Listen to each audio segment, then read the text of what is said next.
Regresamos a esta semana en el Congreso, vamos con la información. La Cámara de Diputados puso a consideración del Pleno el dictamen de la Comisión de Gobernación y Población, con proyecto de decreto por el que se reforma el artículo 34 de la Ley sobre el escudo, la bandera y el himno nacionales. La propuesta establece que la banda presidencial constituye una forma de presentación de la bandera nacional y es un emblema del Poder Ejecutivo Federal, por lo que solo podrá ser portada por el presidente de la República y tendrá los colores de la bandera nacional en franjas de igual anchura. La propuesta de modificación planteada en el dictamen es que corresponderá al color verde la franja superior. La presidenta de la Comisión de Gobernación y Población fundamentó este dictamen. El tema es la banda presidencial, que se cambia para recuperar su configuración tradicional, es decir, el color verde en la parte superior y el rojo en la franja inferior, tal como lo portaron de 1924 a 2009. Al señalar que la banda presidencial es uno de los elementos emblemáticos del Poder Ejecutivo y tiene dispuesto un protocolo estricto respecto de los momentos y el modo en que se debe portar, la diputada Rocío Barrera Vadillo destacó que es símbolo de autoridad, unidad y honor. Al recuperar una tradición histórica, el dictamen que ha sido puesto a su consideración pretende por añadidura fortalecer el culto y respeto a los símbolos patrios, fomentando el fortalecimiento de la identidad nacional y recalcar el marco de respeto y solemnidad con el que debe actuar nuestro presidente.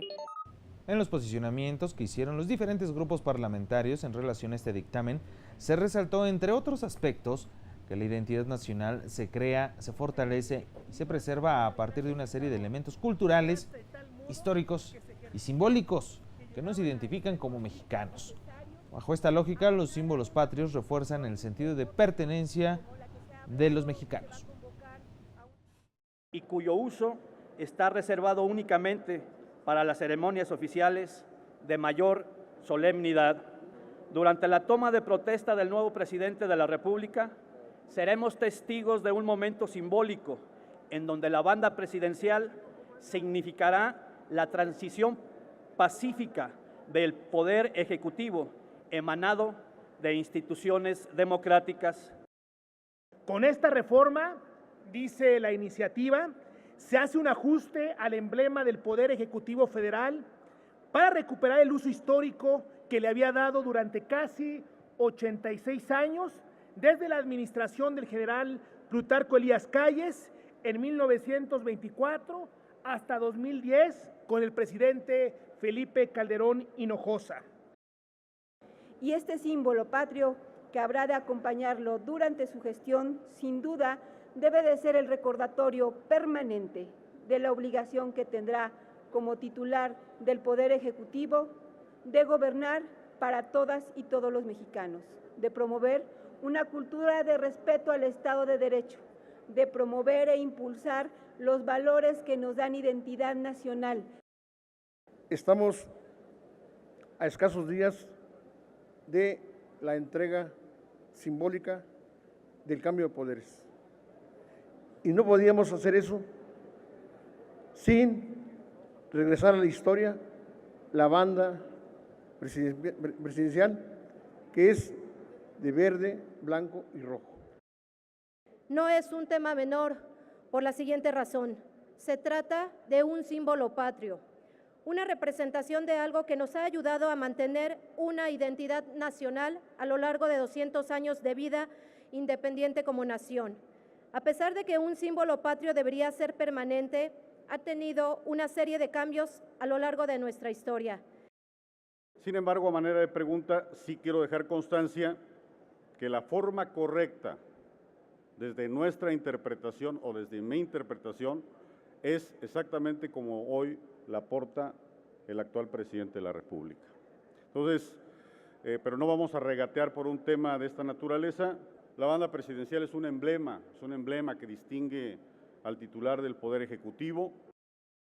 En distintas épocas y etapas de la historia de nuestro país, el tema del orden de los colores de la bandera impresos en la banda presidencial ha estado a debate y ya ha correspondido al sello que cada mandatario ha querido dar a su presidencia. El presidente entrante tiene la intención de modificar este simbolismo de la figura presidencial para dar su sello propio al sexenio que comienza. Nuestros símbolos patrios no pueden quedar al arbitrio de un solo sector, quienes decidieron alterar durante 26 años lo que durante 86 años había sido parte de nuestra historia. La banda presidencial constituye una forma de presentación de la bandera nacional y es el emblema del Poder Ejecutivo Federal, además de ser un símbolo que nos dota de nacionalidad y pertenencia. Tras ser aprobado por el Pleno de la Cámara de Diputados el acuerdo parlamentario de la Junta de Coordinación Política por el que se solicitó la modificación del orden del día, esto para incluir la discusión del dictamen por el que se expide la ley del Instituto Nacional de Pueblos Indígenas y se abroga la ley de la Comisión Nacional para el Desarrollo de los Pueblos Indígenas. La fundamentación de dicho dictamen correspondió a la presidenta de la Comisión de Pueblos Indígenas, la diputada Irma Juan Carlos. Esta propuesta armoniza la ley y el funcionamiento del instituto que se crea con el reconocimiento de la personalidad jurídica de los pueblos indígenas en el ámbito nacional e internacional, al proponer que el instituto reconocerá y brindará a dichos pueblos y comunidades un trato como sujetos de derecho sin restricción alguna. La diputada Irma Juan Carlos explicó que con las disposiciones que se adicionan se reconoce y respeta el derecho de libre determinación y como una expresión de esta, la autonomía. Con ello, en la actuación de la nueva instancia que se propone crear, este derecho será la base fundamental para la realización de todos los derechos de que son titulares los pueblos indígenas, incluidos los relativos a las tierras, territorios y recursos o bienes naturales. Al expedir la ley del Instituto Nacional de Pueblos Indígenas que abroga la ley de la Comisión Nacional para el Desarrollo de los Pueblos Indígenas, se establece que para cumplir los fines y objetivos del nuevo instituto, este tendrá entre sus atribuciones definir los lineamientos normativos que permitan conducir las políticas públicas relativas a los pueblos indígenas y afromexicanos, además de promover, respetar, proteger y garantizar el reconocimiento pleno y el ejercicio de los derechos de estos pueblos. Sobre la importancia de esta normatividad, el contenido de la misma y los asuntos pendientes para garantizar los derechos de los pueblos indígenas y afromexicanos, los diferentes grupos parlamentarios fijaron sus posicionamientos. Representa la cimentación real del respeto a los derechos de los pueblos originarios, el acercamiento y ascenso a las mismas oportunidades para nuestros pueblos originarios, fortaleciendo lo conducente al goce y disfrute de los derechos fundamentales, pero sobre todo la oportunidad para impulsar el desarrollo. No se trata solo de reconocer las vulnerabilidades sociales de nuestros pueblos indígenas. No se trata solamente de decir, bueno, sí, tienen necesidades y hay que atenderlas. No se trata de llevarles cosas, sino de reconocerlos como sujetos de derecho, capaces de definir la ruta de su propio desarrollo. Es considerarlos ciudadanos de primera.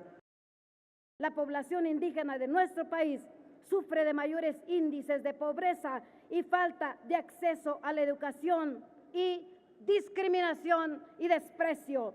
El 55.5% de la población indígena vive en municipios de alta y muy alta marginalidad.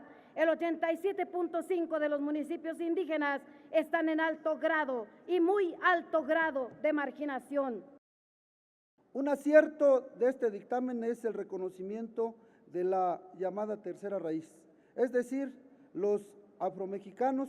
Con ello se da respuesta a una demanda histórica de este importante sector. Estamos de acuerdo con la creación de las estructuras que se crean con la ley, ya que nuestros pueblos y comunidades indígenas son un pilar de la nación mexicana.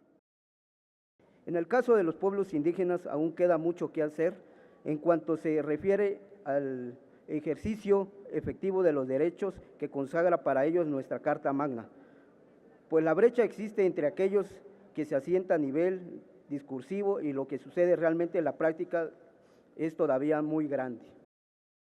Durante los 15 años de existencia la Comisión para el Desarrollo de los Pueblos Indígenas, la CDI, ha atendido y beneficiado a millones de familias indígenas con infraestructura, caminos y carreteras. Es decir, no podemos decir que estamos empezando de cero. Hay que reconocer que se ha tenido un avance importante, pero que aún es grande la deuda histórica que tenemos con nuestros pueblos indígenas. El que sean consideradas a las comunidades como sujetos de derecho público, por todo lo que ello implica. El ser sujetos de derecho público nos permite a los ejidos y comunidades indígenas generar convenios con los órganos de gobierno. Nos permite, con el solo hecho de ser ejido o comunidad indígena, generar y poder trabajar de la mano y coordinadamente con las dependencias de gobierno. Yo me pregunto, ¿dónde se encuentra la mayor riqueza natural de nuestro país? Pues donde están asentados, donde viven nuestras hermanas y hermanos de los pueblos originarios. ¿Y por qué esa contradicción de tanta riqueza y por otro lado tanta pobreza? En la discusión en lo general de este dictamen, diputadas y diputados se refirieron a la importancia que tendrá el Instituto Nacional de Pueblos Indígenas, esto para fortalecer el desarrollo de este sector de la población mexicana, al tiempo que hicieron un reconocimiento a los pueblos indígenas como cimientos nacionales y culturales que enaltecen a nuestro país. Nosotros, los indígenas, fuimos los primeros en llegar a estas tierras vírgenes americanas. Y sin embargo, hemos sido tratados como extraños a nuestras tierras. Hemos sido humillados, discriminados. Sabemos que se requiere de un cambio en la distribución y asignación de los recursos y una verdadera transformación en las instituciones gubernamentales y los programas sociales prioritarios, pero que no se continúe en programas asistenciales que en nada beneficia a nuestros pueblos originarios. Nuestro país cuenta con 68 pueblos indígenas que representan más de 11 millones de personas que lo constituyen, pero muchos de ellos son discriminados por los mismos mexicanos. Me sorprende que siendo ellos los que realmente son el linaje de los mexicas y que han estado presentes en los momentos de mayor necesidad de la historia de nuestro país, muchas veces se les haga a un lado. Por supuesto, mi voto es a favor del presente dictamen, porque preservar nuestros pueblos originarios es preservar nuestra historia, es reconocer y honrar nuestras raíces. Finalmente, después de esta discusión, el dictamen fue avalado con 430 votos a favor, ninguno en contra y solo una abstención. Aprobado en lo general y en lo particular por 430 votos, el proyecto de decreto por el que se expide la ley del Instituto Nacional de Pueblos Indígenas y se abroga la ley de la Comisión Nacional para el Desarrollo de los Pueblos Indígenas, pasa al Senado de la República para sus efectos constitucionales. Hace 110 años, en 1908, un hacendado coahuilense, Francisco I. Madero, publicó un libro titulado La sucesión presidencial en 1910, en el que criticaba el perfil dictatorial del gobierno de Porfirio Díaz, y el 5 de octubre publicó el famoso Plan de San Luis, en el que llamaba a levantarse en armas el 20 de noviembre de 1910 a las 6 de la tarde, esto para derrocar al porfiriato y establecer elecciones libres y democráticas. En torno a este hecho, en la sesión de la Cámara de Diputados, los diferentes grupos parlamentarios fijaron sus posicionamientos respecto al 108 aniversario del inicio de la Revolución Mexicana. Francisco I. Madero convocó a todas y a todos los mexicanos a poner fin al autoritarismo y a tomar en sus manos la decisión sobre su propio futuro. Junto con Madero, el movimiento revolucionario se fortaleció con la demanda de tierra y libertad de Zapata, el espíritu justiciero de Villa y la defensa de la soberanía nacional de Carranza. Nuestra revolución culminó en la Constitución Política de los Estados Unidos Mexicanos, un pacto político y social que reconoció por primera vez en la historia de las constituciones los derechos sociales del pueblo y estableció la institucionalización de la República que nos ha permitido vivir con estabilidad desde el fin de la guerra en 1917 hasta nuestros días.